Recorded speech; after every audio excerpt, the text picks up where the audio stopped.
the world is evolving a lot, and so is our approach to safety. And we're really excited about the progress we've made so far, but we also do think about safety as an ongoing process. And we spend a lot of time, especially like on the product team, listening to our users, both parents and kids, about what their concerns are. And so we're going to keep evolving our product. You're listening to Parenting with Impact, a podcast for parents like you, raising complex kids to become capable, independent adults, even in this complicated world. Each episode brings expert insights and real-life strategies to help you parent with confidence, calm, and clarity. Here are your hosts, Elaine and Diane. Welcome back, everybody, to another conversation in the Parenting with Impact podcast. Diane and I are both here today with Dina Lamdany from Roblox. And so we are really excited to have a conversation today about technology and helping kids, collaborating with kids to manage technology. We don't often have industry representatives here. I want to be transparent about that. But because what is happening, because Roblox has such a big reach, and because what they're doing in terms of bringing in and paying attention to parenting controls is so important, we're building on the series of episodes we did earlier about supporting kids, keeping kids safe with technology. We did some conversations specifically about pornography. And so it's really important for us to continue to have very transparent conversations about the beauty and the benefit of the technological world, and to also understand what we need to understand in terms of managing the dangers of it quite overtly. So thank you for what y'all are doing as a company, and thank you for being here. Thanks so much for having me.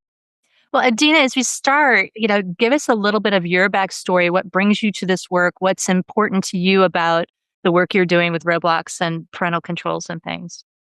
Yeah, well, first, thanks so much for having me. So my name's Dina Lamdany. I work at Roblox as a product manager. A product manager means I work with a team of engineers to build product features, but I also work closely with designers who think about how people can use technology kind of in an intuitive way. And I work with our legal team and our policy team to think about what are the right kind of rules of the road for our youngest users in particular. I focus a lot on kids under 13 and then also teens.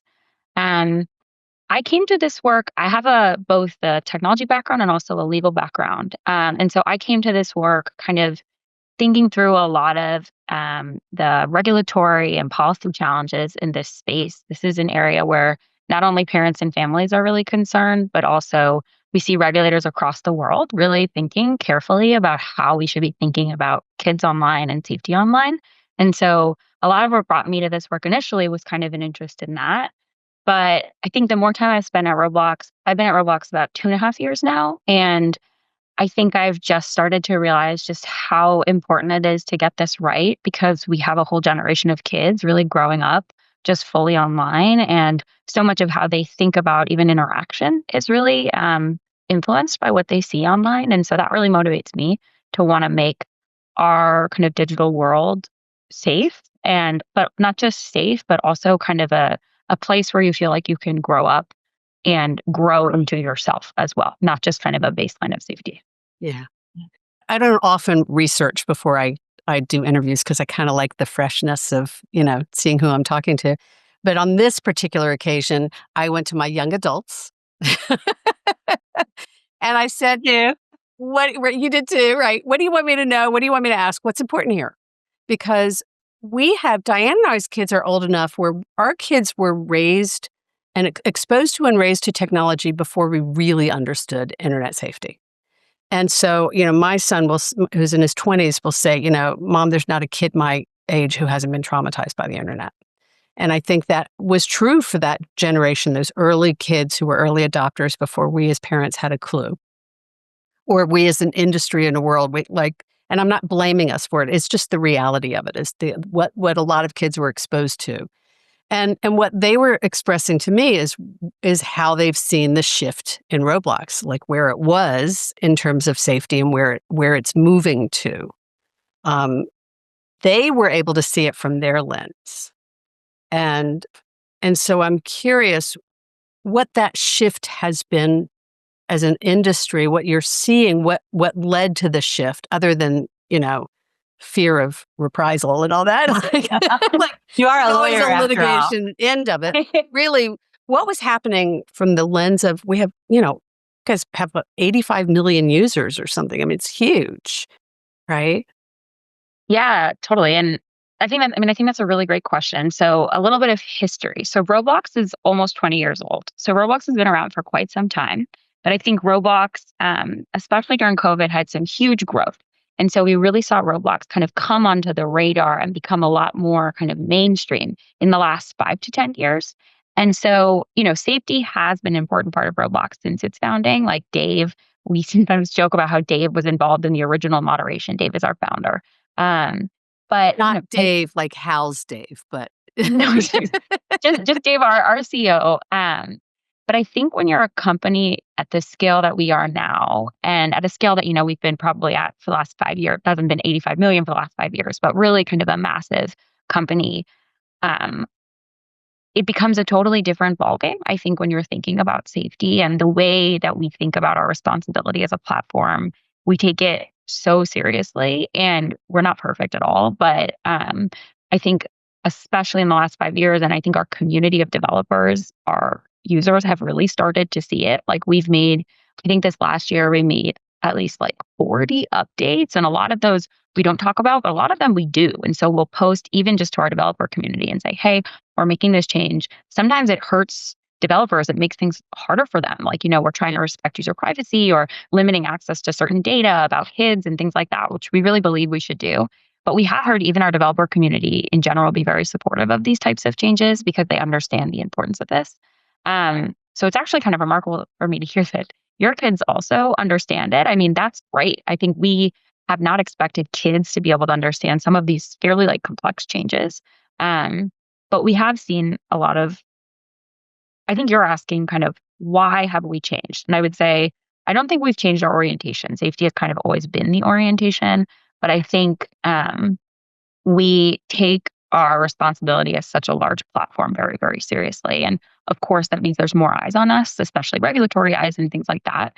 But, there's a lot of things we do for safety that have absolutely nothing to do with regulatory concern. It's really just about how do we make sure this platform is safe? And that also comes from our business interests, to be honest. Like, it's not good for our business if this isn't safe for kids. And so we really, really think that has to be like the number one priority is keeping it safe. Well, and I'm laughing because my 25-year-old said, because I said, if you had a 9-year-old, what question would you ask? Right. And he said, if I had a 9-year-old, I wouldn't let them on. Right. And it was really interesting that he's a big gamer and still has that perspective. And I think that that's really what I want to speak to is that a lot of parents get into this because we're so scared. We're nervous about this happening. We're nervous about that happening. We end up in this black and white, yes, no, never, always thinking. And so I think that, and it's really normal and it's expected because there's some scary stuff out there. And so what do you say to those parents that are just like, I need to say no because there's no way you can guarantee 100% safety?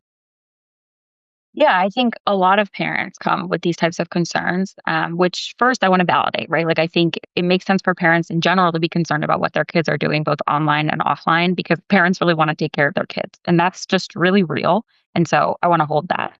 I think the thing I would say, which I think both of you have kind of referenced, is, kids are going to be online, and there's a lot of benefits to kids really engaging online and, being able to hang out with their friends in environments where they can be creative and play and learn. I think with an environment like Roblox, which is really foreign to a lot of parents, the first thing I would tell parents is really to try and sign up yourself and spend some time on a regular basis with your kid, just experiencing what they're experiencing and asking questions, not even scary questions like, is something bad happening, but just genuinely asking them questions like, why do you like this game? Like, what about this appeals to you? Who are the people that you're talking to? And then, if something changes, like they start talking to a bunch of people who you haven't heard about, or they go from playing one game they've been playing for a year to this totally different thing that looks a little off to you, you'll be better equipped to actually talk to them about it. Because I think at the end of the day, it's really, it's important to have, I think, realistic expectations about what your kid is going to do. And your kid is most likely going to learn and have a lot of positive experiences online. But you want to be able to know enough about what they're doing to discern if anything weird ever does happen. So I would tell that parent of the 9-year-old, hey, do you want some help setting up an account? It's pretty easy to set up an account. I can get you linked to your kid in a few minutes, probably like 5 to 10 minutes. We can link your account to your kid. Here are some parental controls you can use. But even if you never use a single parental control, let's get you in a game with your kid and just see what your kid is actually playing and go from there. So there are so many directions I want to go with this. Let's take a quick break and then come back and see where we go. In my family, we don't really feel or experience time the way other people do. That's why I'm a fan of Time Timer, because it shows time disappearing so that my kids and I know exactly when it's time to switch gears. If that sounds like something your family needs, head to timetimer.com/IP and use the code IP25 for 5% off. With Time Timer, time makes more sense when we can all see it. Welcome back, everybody. Our guest is Dina Lamdany from Roblox, and we're talking about internet safety and parameters for how do we as parents have constructive, engaging conversations with our kids. What you just spoke to, Dina, before the break was to go play with your kids online because that's where their friends are, and that's how we know what they're interested in and why they're interested in it. And it gives us, Diana and I like to say, don't demonize the technology. Right? Befriend it, make it, normalize it as part of it so that you can be in a conversation with them without them shutting you out and shutting you down. And so I heard you speak to that really clearly. And before the break, we mentioned, Diane and I both were talking to our kids about Roblox. Understand our kids are 25 to 36. So they're not younger kids, they're older, but that's what we're really talking about. I mean, this is a platform that crosses all ages. And so, Diane, your son is saying, I'm not sure I would let him use it. My son is saying, well, they've made some changes lately, actually. So, so let's talk about what's different now. Because my oldest kid's actually responsive is, I'm not so sure, Mom. And then my son was like, no, actually, this is what they're doing. And now you have to show government IDs. And now you have to he was very clear on what the difference is. So let's help parents see what is being done now to protect the safety of younger kids. And again, we're not talking about young adults at this point. We're really talking about kids underage. Yeah. So Roblox made some sweeping changes in November, which I'll tell you about. And we also did a number of updates more recently, kind of to add on. So Roblox had parental controls for a long time, but this last November, we made both really big updates to how our parental controls worked, as well as our policies for users under 13. And that's kind of users under 13, that's how we really think about kids. We think about kids 13 and above more as teens. And so we think a little bit differently about teens. So some of the changes we made in November that we think of as rather substantive are parents now have their own accounts that they link to kids. And in order to be a parent on Roblox, I think this is some of what your son was getting at, you have to verify yourself using a government ID or a credit card authorization. So there's quite a high bar for what it means to be a parent on Roblox. And once you verify yourself as an adult, you can then manage your kid's account through parental controls. So you can control their privacy settings, you can control their chat settings, you can see their screen time, you can set screen time limits, you can set spending limits, you can sign up for spending notifications. It's kind of a whole suite of tools that you have access to once you link your account as a parent. We also changed a number of our policies for kids under 13. So one of the biggest ones, which I think maybe your son is thinking of, is users under 13 are no longer allowed to use our direct messaging tool outside of games. So that means that they can't do one-to-one or small group chat outside of games. Inside of games, if they want a one-to-one message with somebody, like if they have a teammate, they're playing a sport or something, they actually have to get parental consent to do that. So they have to send a request to that linked parent who has to then say yes. But it's a fairly high bar, and their parent really kind of has to know what's going on. They can participate in the full public chat inside of an individual game. That chat is filtered very heavily. And so we believe that this is really a big improvement for our kids under 13 in terms of our safety bar. We also made some changes even for our youngest users. So we think about, the whole under 13 group, but also we think about kids under 9. even wanting to have a little bit more there because they're really, our really youngest users. And so for those, we added also a restriction on the kind of content they can access. So we have this system we think of as content maturity labels or levels, where we have these categories called like minimal, mild, moderate, and restricted. And there's different attributes that are associated with them, like the level of violence and the kind of blood and things like that. And so for our youngest users, they're only able to access two categories of content, minimal and mild by default. And in order to access moderate content, they need parental consent as well. They need a linked parent who needs to update their settings. And so there's a fairly high bar. And our restricted content is only available to users who have a government ID verified that they're above 17. So that's really only for adults. And, no parental consent is involved there. So all of those changes we made in November. And so we've been really excited to see adoption by parents so far. We have heard from parents that they wanted some more fine-grained controls over specifically what their kids could do. So we launched 3 additional features. So we launched friend blocking, game blocking, and per experience screen time. So what that looks like— What was the third one? It's Blocking, game blocking, and per experience screen time. So I use the word game and experience interchangeably. Our formal name is experiences, but I think for parents, they might think of it as a game. So those words kind of mean the same thing. Friend blocking means so parents who link, they can at any time see their kid's friend list. And we think of that as really a good moment to have a conversation with your kid about who are these people. People have these usernames and display names that a parent might not understand, like Bluebird22. And that's a great moment to say, hey, who is Bluebird22? And how do you know them? And did you meet them at school? And then if you're not comfortable with who that person is, you can block them right there from the dashboard, or you could report them if you think they're violating a policy. So we think of friend blocking. It's something we heard again and again from parents that they wanted. And so we built that, and we hope it's going to be really useful to parents. We then built, experience blocking or game blocking, where you can either search proactively for a game, like if you hear about something from another parent that you don't want your kid playing, you can search for it and then just block it so your kid won't be able to play. Or you can use our per experience screen time feature, which shows you your kids' top experiences where they're spending their time. And from there, if you see something that they're spending a lot of time in that doesn't feel good to you, you can also block that experience so that they won't be able to access it. And so this is really where it becomes helpful to spend some time in the games with your kids. So you can get an intuition around, oh yeah, this is totally makes sense, super appropriate for my kid, versus, oh, this one, it seems a little mature. Maybe it's better for their older sibling and not right for kind of my younger kid.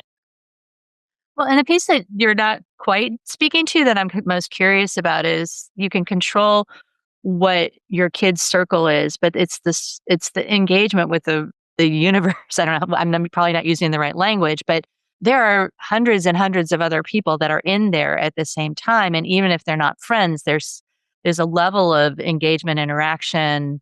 And I'm kind of curious how that piece ties in. And the phrase like stranger danger just kind of pops in. When we were kids, that was like the big thing. And so how does that play in here?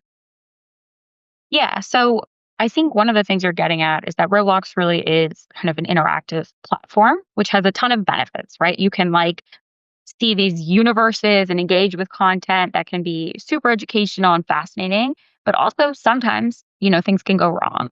And so we think about that from a few dimensions. The first is that, kind of as I mentioned before, we filter all of our chat. So all chat with anybody in an experience will have filters that are quite strict. They're not perfect, but they're quite strict. They're very different from what you might be thinking of when you think of a chat product, because I think we as adults, we don't really engage with filtered chat, but filtered chat is very, very different from unfiltered chat. And we focus there a lot on, any sort of sexual language, sharing of PII. We don't want anybody going kind of off platform. So like taking the conversation elsewhere. Those are things we're really, really focused on. We try and make sure that our content policies, so Roblox has very strict content policies as well. So there's not supposed to be, not only sexual content in games is not allowed, but you're not even supposed to have like romantic or flirtatious gestures even in a game.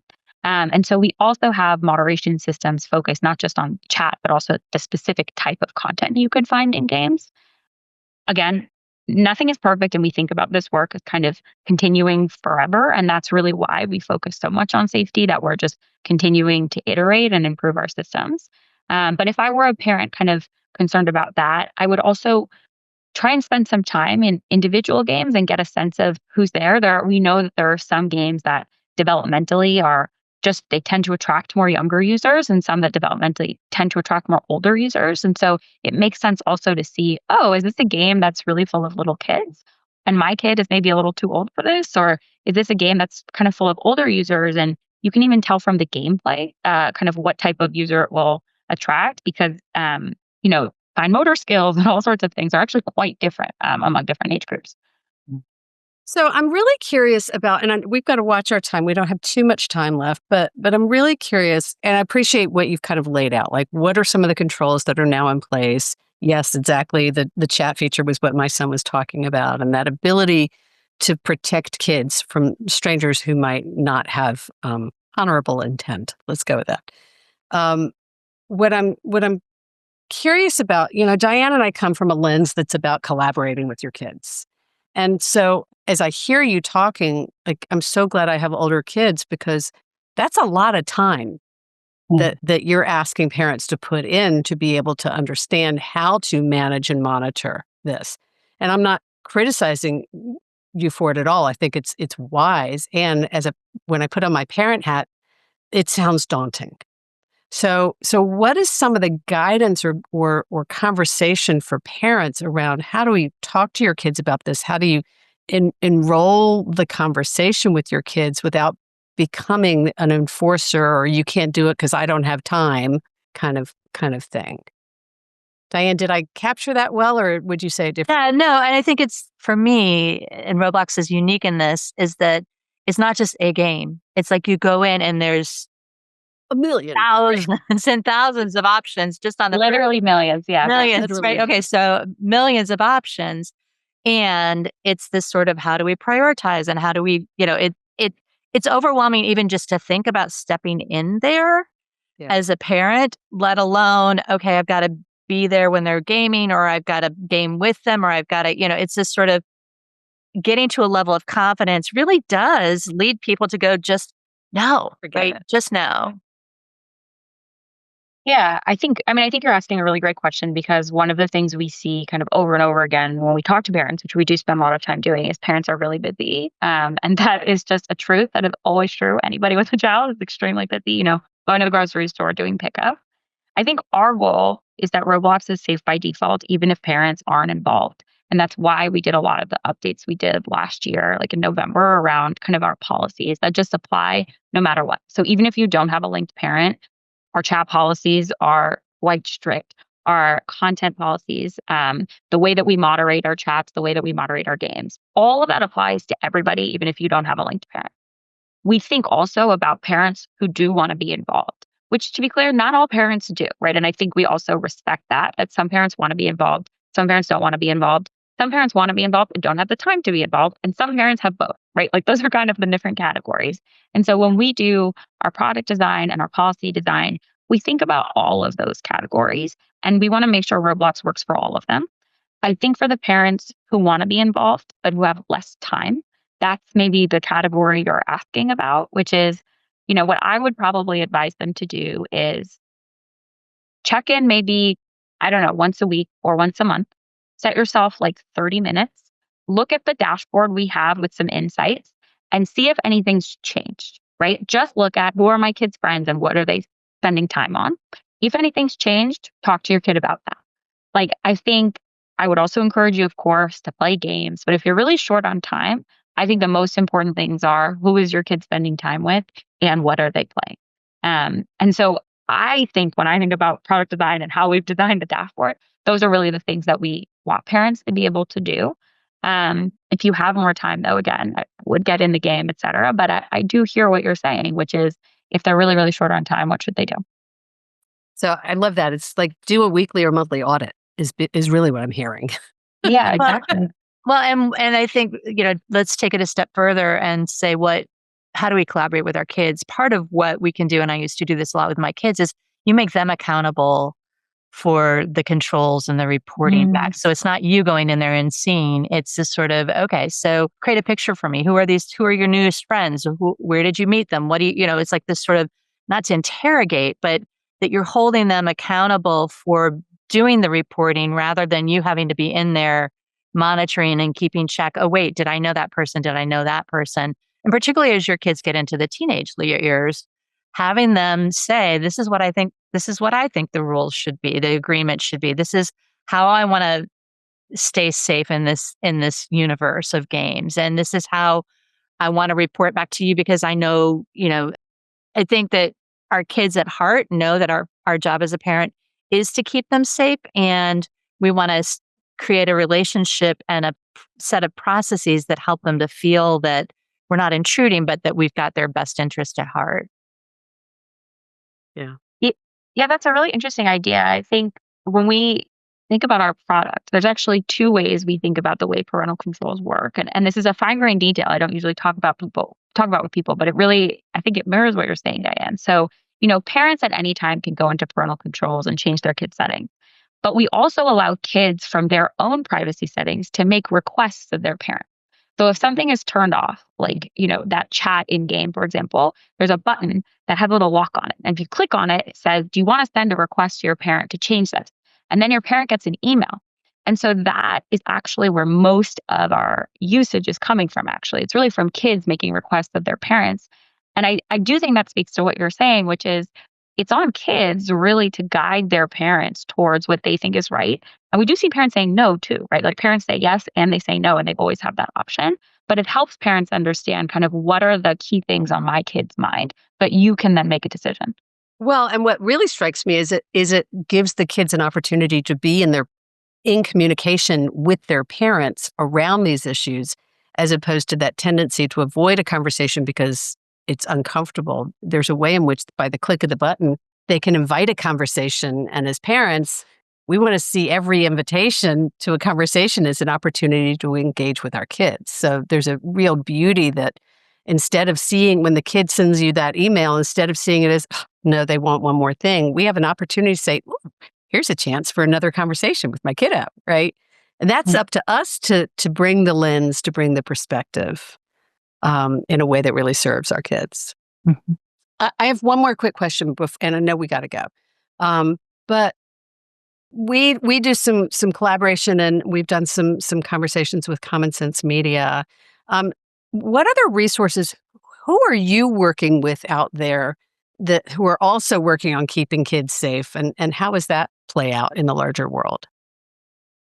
So we have a lot of partnerships with a number of nonprofits and organizations kind of globally to help put together resources for parents on a lot of these issues we're talking about, digital literacy, how to help your kid be safe, how to talk to your kid. We actually have a site, roblox.com/family center, where we've aggregated those resources for parents. And we encourage parents who maybe are kind of just getting started and just need some help getting oriented to look there. And, we have both guides about Roblox itself, obviously, on like how to use our tools, but also kind of guides more generally about how to talk to your kids, not just focused on Roblox. I'm not going to list off all of our partners right now, but they're all kind of on the website and you can see. But I do think we think about a lot of these problems that we're talking about here, child safety. How do we think about what's appropriate for this age versus this age?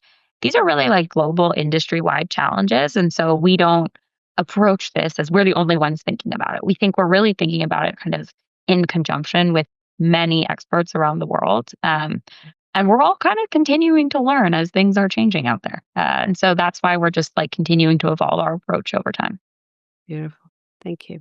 So I hate to do this, but we have to wrap this conversation. As Dina just mentioned, you can find out more about what Roblox is doing at roblox.com/family center, and that link is in the show notes. We'll also link to some of the other episodes we've done that are relevant to this conversation, so that if you want to find out some of the conversations we've had about keeping kids safe on technology, we will link to that, Common Sense Media, etc. As we wrap this conversation, Dina, is there anything we haven't talked about that you want to bring in, or anything we have that you want to highlight before we bring this conversation to a close? First, I want to say thank you for having me. This has been honestly really interesting for me, and I've learned a lot. Great. I'd say I mentioned this a little bit earlier, but just that we, as you both know, the world is evolving a lot, and so is our approach to safety. And we're really excited about the progress we've made so far, but we also do think about safety as an ongoing process. And, we spend a lot of time, especially like on the product team, listening to our users, both parents and kids, about what their concerns are. And so we're going to keep evolving our product. Like, we don't think of this last release, our November release, as done. This is really for us kind of a forever journey that we're continuing to invest in and evolve. Well, and what comes up for me as you say that, Dina, and thank you so much for being here, is just the openness you have and your organization has to hearing from parents and understanding what your concerns are. And it is an iterative process. And we've reached level 423 of safety, and somebody's going to come up with something next. And it's that staying ahead of it and noticing what's going on and hearing what parents are concerned about that I'm hearing such an openness. So thank you for that. Yeah.